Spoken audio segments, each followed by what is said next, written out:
आदाब नाजरीन, ZTR news के अंदर आपका खैर मकदम है। संगारेड्डी ज़िला जहराबाद में आज शाम ईदगाह के सामने AIMIM की जानिब से एक अजीम व शान जलसा रखा गया था और तमाम लोगों से गुजारिश की गई अपना कीमती वोट देख कर डालें। वीडियो को लाइक कीजिए, चैनल को सब्सक्राइब कीजिए।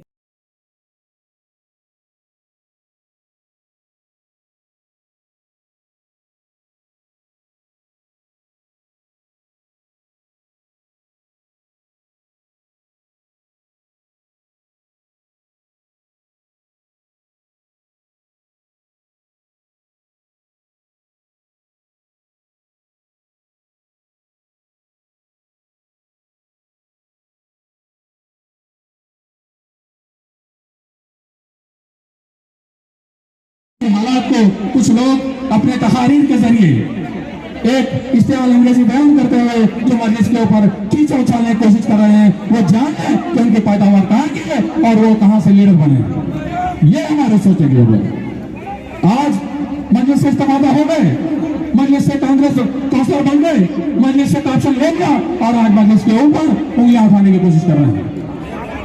तो मैं वक्त आपका सिर्फ 2 वक्त लेते हुए 2 मिनट का वक्त लेते हुए मैं अपनी बात को मुकम्मल कर लूंगा, क्योंकि सियासत करना है, हर एक को करना चाहिए, लेकिन अपने कौम के अंदर इत्तेहाद पैदा करते हुए सियासत करना मजलिस इत्तेहाद मुस्लिम की पॉलिसी थी, है और रहेगी। तो ये हमें करना है।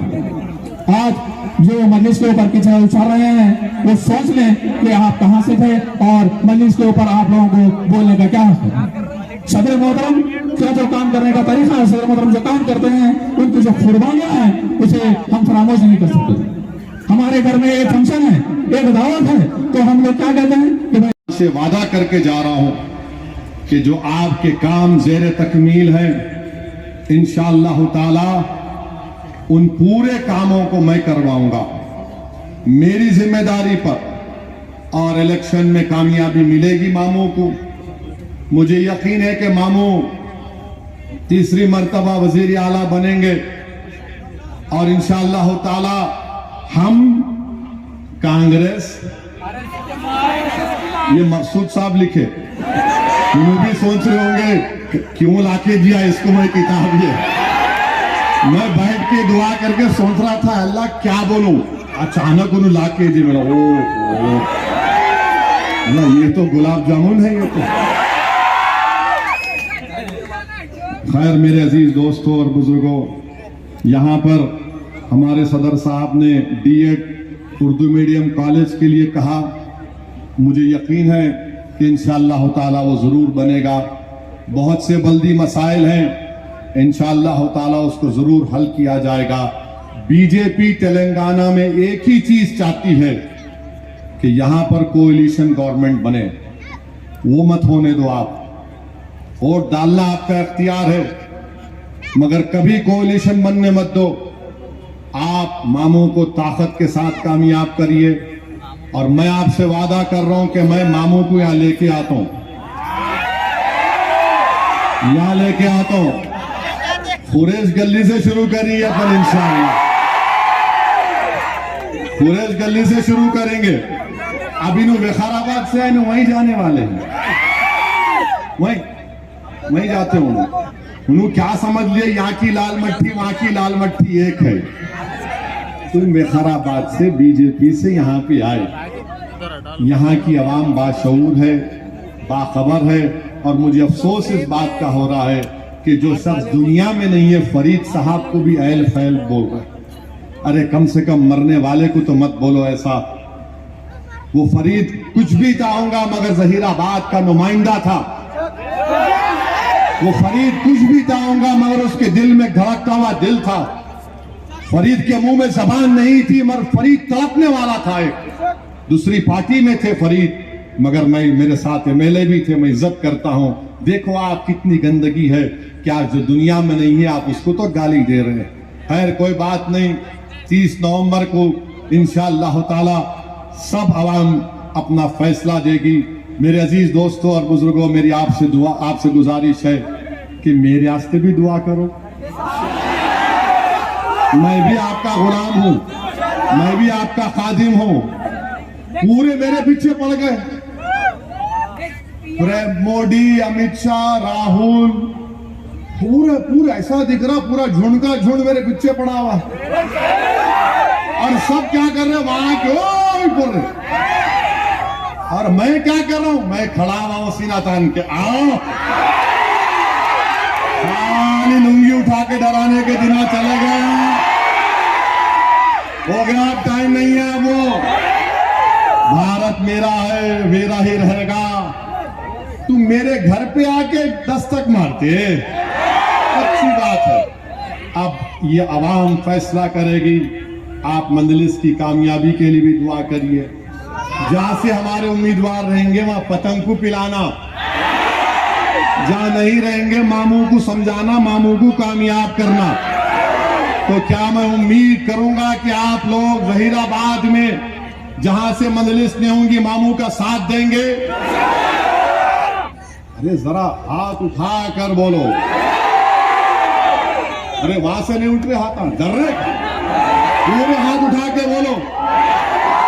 पूरे जहीराबाद में सिर्फ इंशाअल्लाह ताला ना कोई आरएसएस, ना कोई कांग्रेस, ना कोई बीजेपी। क्यों नहीं? क्योंकि कांग्रेस बस। आपका बेहद शुक्रिया, आप तशरीफ लाए। अल्लाह कि बैतुल मुक़द्दस और मस्जिद अक़सा की क्या अहमियत है, और आप और हम सुनते हैं अपनी कानों से कि जहीराबाद की सरजमीन हो या हैदराबाद की सरजमीन हो या भारत की सरजमीन हो, आज हर एक की जबान से यही दुआ निकल रही है कि अल्लाह इन मजलूमों की मदद फरमा दे। हर एक की जबान से ये दुआ, जबान से ये अल्फाज निकल रहे हैं कि रब्बे का जो आज जिनके साथ कोई ठहरने को तैयार नहीं है, अल्लाह इनको बचा ले। मेरे अजीज दोस्तों और बुजुर्गों, जो बर्बरियत फलस्तीनियों पर की जा रही है उसको बयान करने के लिए मैं अपनी जबान से अल्फाज अदा करने के लिए मुश्किल महसूस कर रहा हूं। आप अंदाजा लगाइए कि हम देखते हैं वीडियोस में कि एक 6 साल की बच्ची, उसके सामने उसकी माँ, बाप, उसकी दादी मर जाती है, ये बच्ची बच जाती है तो उस बिल्डिंग के मलबे से एक 6-7 साल की बच्ची उठकर मम्मा मम्मा कहकर पुकारती है। एक बिल्डिंग इजराइल की एयरफोर्स ने बम गिराया, एक बाप देखता है कि मेरे फ्लैट का मलबा है, दौड़ता है, अपनी बीवी की लाश को पाता है, अपनी औलाद की लाशों को पाता है तो देखता है कि मेरी बेटी जिंदा है, उसको उठाकर भागता है। एक डॉक्टर है जो बगैर इलेक्ट्रिसिटी के, बगैर कोई चीज के ऑपरेशन कर रहा है। लोग उससे कहते हैं कि डॉक्टर साहब जरा इधर आओ, अभी एक बिल्डिंग गिरी, 10 लाशें आई हैं। वो डॉक्टर दौड़ कर क्या देखता है कि उन 10 लाशों में उसकी माँ, बाप, बीवी और औलाद की लाशें हैं। एक सहाफी है जो अल जजीरा के लिए रिपोर्टिंग कर रहा है और रिपोर्टिंग करके दौड़ता है किसी मुकाम पर कि उस जगह पर इजराइल ने बम गिराए हैं। जब पहुंचता तो देखता कि अल्लाह ये तो मेरी बिल्डिंग है। मालूम हुआ कि उसके 2 बेटे और बीवी मर चुके हैं। मेरे अजीज दोस्तों और बुजुर्गों, अगर आज आपकी आंख से आंसू नहीं निकलेंगे, अगर आप अपने दिल में उन लोगों की तकलीफ को महसूस नहीं करेंगे और दुनिया अगर ये सब मज़ाहिरे देखकर भी इनके दिलों में तकलीफ नहीं हो रही है तो मैं तो कहूंगा कि तुम्हारा दिल मुर्दार हो चुका है। तुम इंसान कहलाने के लायक नहीं हो। कि मेरे अजीज दोस्तों और बुजुर्गों, 7,000 लोग 7,000 लोग को मार दिया गया इजरायली फौज की तरफ से। आप अंदाजा लगाइए कि कोई दुनिया में उनका नाम लेने वाला नहीं, कि उनकी मदद के लिए तैयार नहीं है। अक़वाम मुत्तहिदा का सेक्रेटरी जनरल मजम्मत करता है तो इसके खिलाफ खड़े हो जाओ, जालिम के खिलाफ खड़े हो, जालिम का साथ मत दो। और कभी दिल में यह ख्याल भी आता है कि कहां है सलाहुद्दीन अय्यूबी, कहां है सलाहुद्दीन अय्यूबी। नौजवानों, सलाहुद्दीन अय्यूबी की रूह तुमको पुकार पुकार कर कह रही है कि जब तक तुम अच्छे इंसान नहीं बनोगे, जब तक तुम नेक नहीं बनोगे, दुनिया से जुल्म का खात्मा नहीं होगा। 2006 में या 5 में मुझे दमिश्क, जिसको उर्दू में दमिश्क कहते हैं, जाने का मौका मिला। मैं उस मस्जिद उमैयद में भी गया था।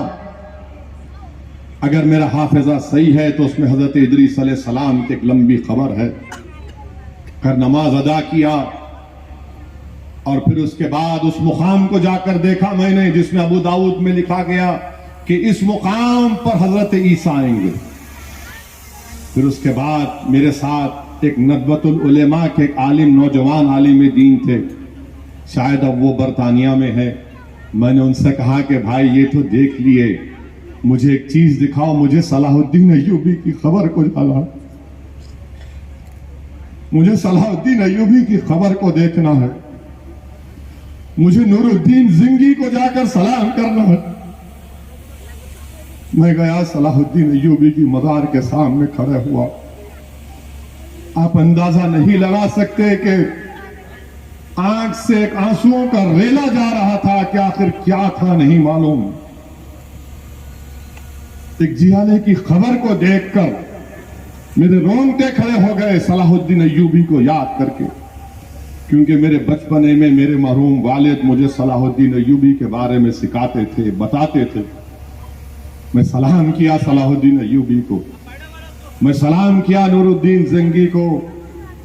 मेरी ऐसी कैफियत हो गई कि 15-20 मिनट से वो खामोश खड़ा रह गया वहां पर, और मैं तसव्वुर की दुनिया में चला गया कि सलाहुद्दीन अय्यूबी ने क्या क्या कुर्बानियां दी थी। मेरे अजीज दोस्तों और बुजुर्गों, इसीलिए मैंने एक वीडियो में देखा कि एक मां अपनी औलाद की लाशों को देखकर पुकार कर कह रही है कि अल्लाह, सलाहुद्दीन अय्यूबी आज भी जिंदा है, मेरे बेटों को मैं नजराने पेश कर रही हूं शहादत के। मेरे अजीज दोस्तों और बुजुर्गों, हमको दुआओं के जरिए इन जालिमों के लिए, इनकी बर्बादी के लिए हमको अल्लाह से दुआ करना है, इन कमजोरों के लिए अल्लाह से दुआ करना है। और मुझे यकीन है कि आज भी अहले दिल है, मुझे यकीन है कि आज भी अल्लाह के वली इस दुनिया में है। मेरा कामिल यकीन है कि अल्लाह का कुतुब भी है, अब्दाल भी है, औताद भी है। वो जरूर दुआ कर रहे होंगे। मेरी उनसे भी दुआ है कि आप अल्लाह के चहीते बंदे हैं, इन लोगों के लिए दुआ करिए। मेरे अजीज दोस्तों और बुजुर्गों, जब हिसाब किताब का दिन होगा तो इसी जगह पर होगा अशर का मैदान, तो कम से कम आप और हम खड़े होकर कह सकेंगे कि अल्लाह, हम तो जहीराबाद में थे मगर हमने रो रो कर तुझसे दुआएं की, हमने मरने वालों की तकलीफ को, अपनी तकलीफ को महसूस किया। अल्लाह, हमने उन बच्चों की लाशों को देखकर, उन खवातीन की लाशों को देखकर ये समझा कि हमने भी खोया है। तो मेरे अजीज दोस्तों और बुजुर्गों, मैं ये जरूरी समझता हूं कि मैं कुछ कहूं, क्योंकि असदुद्दीन ओवैसी से भी पूछा जाएगा कि बताओ, तुमको ये सब चीज नेमतें दी गई, तुमने कम से कम अपनी जबान से कुछ बोल देते, तुम कम से कम जबान से ये जालिम इजराइल के खिलाफ बोल देते। मैं हमेशा इन जालिमों के खिलाफ बोलता रहा और बोलता रहूंगा। मुझे यकीन है कि अल्लाह सुब्हानहू व तआला इन जालिमों को शिकस्त देगा। मुझे यकीन है कि अल्लाह फलस्तीनियों को कामयाब करेगा। मुझे यकीन है कि नदी से समंदर तक फलस्तीन का मुल्क बनेगा। मुझे यकीन है कि जो आज गाजर मूली की तरह काटे जा रहे हैं, अल्लाह इनके सरों पर इज्जत का ताज रखेगा इंशाअल्लाह ताला। मुझे यकीन है कि अल्लाह इन मासूम बच्चों की शहादत को रायगा जाने नहीं देगा। मुझे यकीन है कि मरने वाले बच्चों की औलाद इंशाअल्लाह ताला फलस्तीन को आजाद करेगी। जो कौम, जिन लोगों के पास दौलत नहीं होती, ताकत नहीं होती, वो अटूट परवरदिगार पर भरोसा करते हैं। मेरे अजीज दोस्तों और बुजुर्गों, सबक लो। जो लोग मायूस हो जाते हैं भारत में, है नहीं है? चिचा जरा आप भी तो बोलो।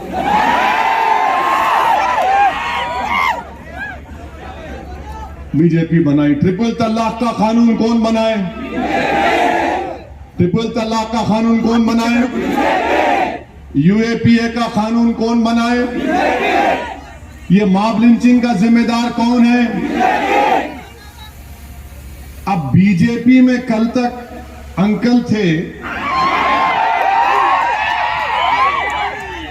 कल तक अंकल बीजेपी में थे, मोदी जी को अपना पप्पा बोलते थे।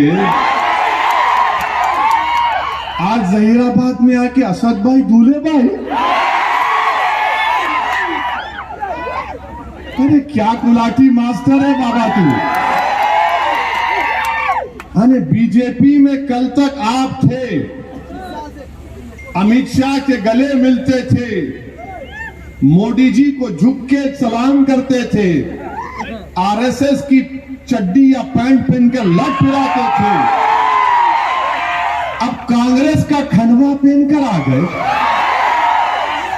मेरे को अभी यहां पर डाइस पर हमारे सैयद मकसूद साहब कहां है भाई? चले गए। सैयद मकसूद साहब अपनी किताब दिए तर्जुमा करके, क्या लिखे? कांग्रेस आरएसएस की अम्मा। ये लो, देख लो आप, मैं झूठ नहीं बोल रहा। जरा देख, जरा इसको टीवी पे ले लो, जरा वीडियो पे ले लो और अपने व्हाट्सएप ग्रुप में डालो। कांग्रेस आरएसएस की मां। अच्छा, हैरत की बात सुन, हैरत की बात यह है, इन्हों बीजेपी से कांग्रेस में आए। भागा रेड्डी साहब के बेटे बीजेपी में चले गए। उन्हें मनुगुरु से इलेक्शन लड़ा बीजेपी से। क्या नाम उसका? कोई रेड्डी है उन्होंने, हाँ कुछ भी होगा, वहां से लड़ा, बीजेपी से लड़ा मनुगुरु। मैं गलत बोल रहा हूं तो माफ कर देना, होना बोल के बोल रहा हूं। मनुगुरु से लड़े इलेक्शन, मामू से हार गए, तो जैसा वहां हारे कांग्रेस में आ गए। ये कांग्रेस के आजकल वॉशिंग मशीन बनी हुई है। फिर बोलते शेरवानी वाले आ गए। अरे शेरवानी वाले इधर उधर नहीं जाते, एक ही रास्ते पे रहते, सिराते मुस्तकीम पे रहते। अब ये समझ में नहीं आ रहा मेरे को। वहां पे बीजेपी में थे, अचानक क्या, मेरे को लगता है कि अमित शाह बोले होंगे, प्यारे इधर चले जा, बाजू जा। उधर से आरएसएस बोली होंगी, इधर, अब इधर चले जा। और फिर आप हमारे को इतना दिखा रहे, ओ ऐसी है। माने पूरे तेलंगाना के इलेक्शन में खाली ओवैसी ओवैसी ओवैसी ओवैसी चलेगा। और उधर से मोदी अमित शाह के बोलेंगे, बेटी बेटी बेटी। अरे कोई तेलंगाना में कोई मुद्दा नहीं है सिवाय बी टीम और ओवैसी के। अमित शाह आते कि बोलते, इनके हाथ में स्टेयरिंग। वो उनका कांग्रेस का लीडर है, माशाल्लाह से 50 साल के हो गए भी। उन्होंने बोलते ओवैसी मिलावा है, और ओवैसी आसाम में इलेक्शन लड़ते हैं। अरे राहुल गांधी, मैं आसाम में आज तक इलेक्शन नहीं लड़ा। अब इन्हों बोल रहे तो अब दिमाग में बात पैदा हुई, अब तो जाना ही पड़ेगा आसाम। जरा पढ़ के लिख के आओ। अरे ओवैसी जहां लड़ते वहां इनको फायदा हो जाता। अमेठी क्या मेरी रूह जाके लड़े थी, तुम हार गए से? अमेठी कैसा हार गए आप, वो नहीं बोलते। 185 लोकसभा सीट पर सिर्फ कांग्रेस बीजेपी का मुकाबला हुआ, माने इजराइल और इजराइल का मुकाबला हुआ। 185, आज से दोनों का नाम क्या रख देंगे? हाँ, इजराइल। तो 185 सीट पर कांग्रेस और बीजेपी का मुकाबला। कितने जीती कांग्रेस? 16। 2019 में चेक कर लो आप, मैं झूठ नहीं बोल। 16 जीता। और इत्तेफाक की बात यह है कि मैं नहीं था दूल्हे भाई वहां पर। 16 जीते। अब वो कैसा हार गए आप? कैसा हार गए बोलो आप? अरे नहीं ओवैसी, अरे बाबू जमहूरियत है, मैं इलेक्शन लड़ूंगा नहीं लड़ूंगा, जहां नहीं लड़ूंगा वहां बोलूंगा मामू का साथ दो, जहां लड़ूंगा बोलूंगा पतंग पिलाओ आसमानों पर। तो अब मालूम जहीराबाद और मोनोगुडू से बात मालूम हो गई कि बीजेपी और कांग्रेस दोनों औले जौले भाइयां हैं। जैसा कि किताब में तर्जुमा किए मकसूद साहब, कांग्रेस आरएसएस की मां, तो ये वो है। अरे अजीब बात है, आप जिंदगी गुजार दिए आरएसएस में, बीजेपी में, और आप यहां पे आ गए पैराशूट से उतर के वखाराबाद से यहां आ गए। ऐसा जैसा करे वो करे ये करे। अरे बाबू कांग्रेस वालों, ये मेरी दरियाफ्ती की उम्र नहीं है, मेरे को बेटा है 14 साल का। आप अपनी दरियाफ्ती कर लो ना, अकेले हैं तुम दोनों अकेले हो, कुछ तो कर लो। मेरे पीछे कहीं क्यों पड़े हुए हैं? मेरे अजीज दोस्तों और बुजुर्गों, मेरी आपसे गुजारिश है